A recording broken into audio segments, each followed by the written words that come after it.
Supongan que tienen mucho tiempo esperando un acontecimiento importante, algo que están seguros que va a cambiar su vida una vez que llegue, algo que están convencidos que puede cambiar su futuro de manera radical.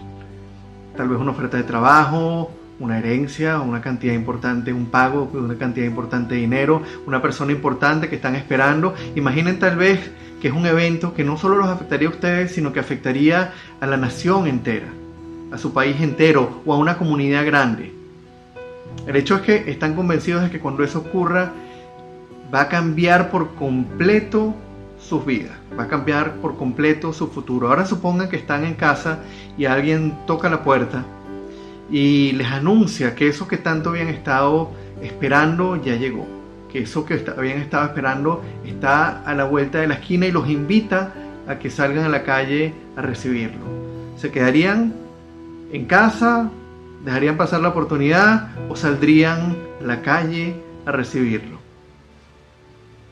A partir del versículo 19 del capítulo 1 de su Evangelio, Juan retoma la historia o retoma un personaje que llegó hace un poco más de 20 siglos al pueblo de Israel con un mensaje importante.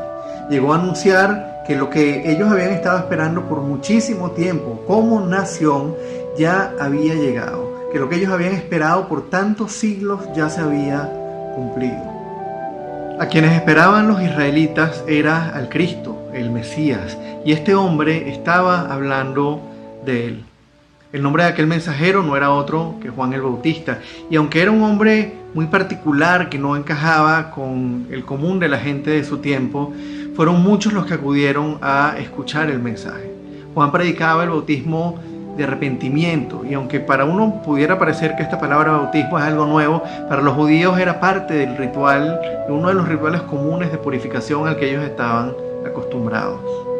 Como sería de esperar, aquel anuncio generó muchísima expectativa, pero también mucha confusión y mucho revuelo entre el pueblo, por lo cual los líderes religiosos decidieron salir a investigar un poco más a aquel individuo. Veamos lo que nos dicen los versículos 19 al 23 sobre ese encuentro. Y la palabra dice así, Juan 1, 19 al 23. Este es el testimonio de Juan cuando los judíos de Jerusalén enviaron sacerdotes y levitas a preguntarle quién era. No se negó a declararlo, sino que confesó con franqueza, yo no soy el Cristo. ¿Quién eres entonces?, le preguntaron. ¿Acaso eres Elías? No lo soy. ¿Eres el profeta? No lo soy. Entonces, ¿quién eres? Tenemos que llevar una respuesta a los que nos enviaron. ¿Cómo te ves a ti mismo? Yo soy la voz que grita en el desierto. Enderecen el camino del Señor, respondió Juan, con las palabras del profeta Isaías. Frente a las preguntas de los líderes, Juan el Bautista respondió con sinceridad, sin recelo. Él les dijo que él no era quien estaban esperando, él no era el Cristo. Sin embargo, les dijo que había venido a cumplir una misión importante, una misión especial. Había venido a cumplir una misión anunciada por el profeta Isaías siglos atrás. Yo soy la voz que grita en el desierto, enderecen el camino del Señor. En otras palabras, vengo de parte de Dios para pedirles que enderecen sus caminos para recibir al Mesías. Vengo de parte de Dios para llamarlos al arrepentimiento. Nuevamente los líderes preguntaron, pues si no eres el Cristo, ni Elías, ni el profeta, ¿por qué bautizas? A lo que Juan respondió sin dudar, yo bautizo con agua, pero entre ustedes hay alguien a quien no conocen y que viene después de mí, al cual yo no soy digno ni siquiera de desatarle la correa de las sandalias. ¿Quién sería ese a quien ellos no conocían? Ese que era tan grande que Juan no se sentía digno de desatar ni siquiera las correas de sus sandalias. ¿Sería realmente el Mesías al que tanto estaban esperando? Aunque ellos no lo sabían, lo que Juan había venido a anunciar trascendía al pueblo judío. Aquella era la noticia más importante en la historia de la humanidad. Aquel era el anuncio que los israelitas habían estado esperando por más de 20 siglos. Pero era la noticia que toda la creación estaba esperando desde que el hombre cayó, desde que el hombre pecó por primera vez y fue separado de la presencia de Dios. Al día siguiente, mientras bautizaba en las orillas del Jordán, Juan el Bautista vio a un hombre que se acercaba a él. Aquel hombre no era otro que su primo Jesús. Y dirigiéndose a la multitud, Juan hizo la siguiente declaración: aquí tienen al Cordero de Dios que quita el pecado del mundo. Tal vez para nosotros esa afirmación no tenga mayor significado, pero para muchos de los que estaban escuchando aquel día a Juan, aquello significó el cumplimiento de una promesa ancestral, hecha por Dios a la humanidad en el mismo momento en que el hombre pecó por primera vez, en el momento en que el hombre decidió comenzar a caminar de espaldas a Dios. La promesa del Mesías que vendría a redimir al hombre de su pecado formó parte de la esperanza de Israel desde que ellos se convirtieron en nación. Para ellos la desobediencia a Dios no era algo desconocido, como probablemente tampoco lo sea para nosotros. Sin embargo, ellos tenían algo claro que nosotros no entendemos, algo que Dios les había comunicado a través de la ley. Ellos conocían las consecuencias de la desobediencia y se habían encontrado una y otra vez que les era literalmente imposible, por más que trataran, cumplir la ley de Dios a la perfección. Por más que trataban, siempre terminaban fallando y no podían hacer otra cosa que reconocerse culpables, que reconocerse desobedientes a la ley y por ende culpables de pecado. Debemos entender que al decidir caminar de espaldas a Dios, el hombre entró en el estado más peligroso en el que se puede estar: vivir en rebelión al Todopoderoso, al dueño y Señor de todo el universo, al soberano de la creación, al único que sabe el porqué, el cómo de cada cosa, al que sustenta la vida. Estar en contra de ese Dios absoluto y soberano es una situación precaria e indeseable. Dios nos creó a su imagen, a su semejanza, para estar con Él, para representarlo, no como algo temporal. Nos creó como seres que tenemos un inicio, pero que viviremos el resto de la eternidad, ya sea con Él o separados de Él. Y al darle la espalda, también le dimos la espalda a su presencia y a todas las bendiciones que se derivan de estar con Él, de formar parte de su reino, de su familia. Es a la luz de esta realidad que debemos entender la declaración de Juan el Bautista. Lo que él vino a decir, lo que él vino a anunciar, era el cumplimiento de la promesa de Dios de terminar con nuestra desobediencia, la promesa de llevarnos de vuelta a Él. Los israelitas celebraban una vez al año la fiesta de la Pascua. En esa fiesta ofrecían un sacrificio, ofrecían un cordero. El cordero de Pascua representaba el sacrificio por el perdón temporal de los pecados. Ese sacrificio les recordaba a quien lo ofrecía el castigo justo por sus pecados.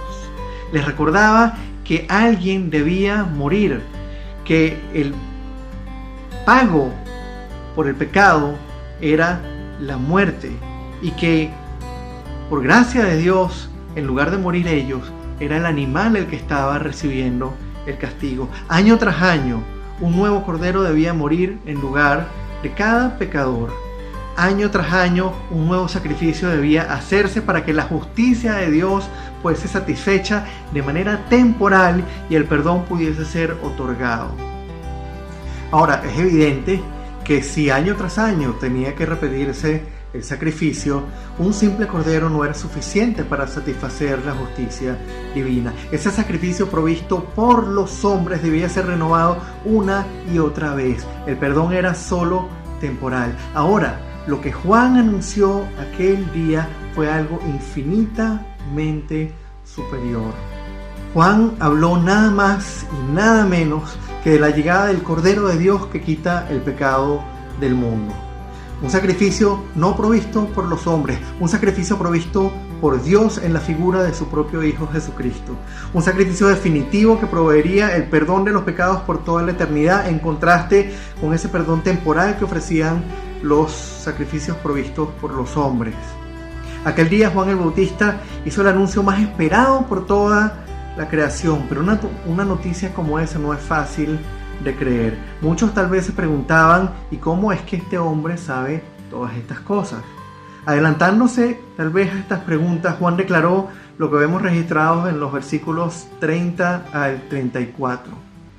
De este hablaba yo cuando dije: Después de mí viene un hombre que es superior a mí, porque existía antes que yo. Yo ni siquiera lo conocía, pero para que él se revelara al pueblo de Israel, vine bautizando con agua. Juan declaró: vi al Espíritu descender del cielo como una paloma y permanecer sobre él. Yo mismo no lo conocía, pero el que me envió a bautizar con agua me dijo: aquel sobre quien veas que el Espíritu desciende y permanece es el que bautiza con el Espíritu Santo.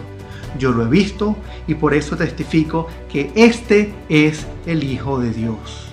Hoy quiero invitarlos a meditar en este anuncio de Juan el Bautista, a analizar lo que piensan ustedes sobre el pecado, sobre la justicia de Dios, sobre ese anuncio que Juan hizo sobre Jesús. ¿Creen ustedes que son personas rectas, que son personas buenas, que son personas que no merecen ningún castigo? ¿Creen que están bien con Dios? ¿O creen que realmente la paga por nuestro pecado es la muerte? ¿O creen realmente que a causa de nuestra desobediencia estamos condenados a una eternidad en el infierno y que realmente no podemos hacer nada por cuenta propia para obedecer la ley perfecta de Dios? ¿Creen que si mueren hoy, su vida no estaría a la altura de esa justicia perfecta de Dios? ¿Creen que por más que lo intenten, no podrían llegar al cumplimiento perfecto de esa ley perfecta? Recuerden, Jesús es el Cordero de Dios que quita el pecado del mundo. Él fue el sacrificio definitivo y es a través de Él que la justicia de Dios puede ser imputada a nosotros. Es a través de ese sacrificio, es a través de esa cruz en la que Él tomó nuestro lugar, que la justicia de Dios puede ser recibida por pecadores, por criaturas caídas como nosotros. Aun cuando no tenemos la capacidad de vivir una vida santa, Jesús la vivió. Aun cuando no tenemos la capacidad de obedecer la ley a la perfección, Jesús la vivió a la perfección y se ofreció por nosotros y tomó nuestro lugar por nosotros y recibió por nosotros el castigo que nosotros merecíamos. Recuerden lo que dice Juan ahí mismo en el capítulo 1, versículo 12. ¿A cuántos lo recibieron? A los que creen en su nombre les dio el derecho de ser hijos de Dios. Así que hoy quiero terminar preguntándoles: ¿en quién creen ustedes? ¿En quién pondrán su confianza? Vamos a orar. Padre, te damos las gracias, Señor, por Jesucristo. Te damos las gracias por el hermosísimo, por el inmerecido, por el enorme regalo, Señor, que nos diste en esa cruz, mandando a tu Hijo unigénito, a tomar nuestro lugar, a hacer lo que nosotros no podíamos hacer, habiendo vivido una vida perfecta, ofrecerse como un pecador, sufrir el castigo que nosotros merecíamos. Te damos el honor y la gloria, Padre, porque eres bueno, porque eres santo, porque eres supremo y soberano.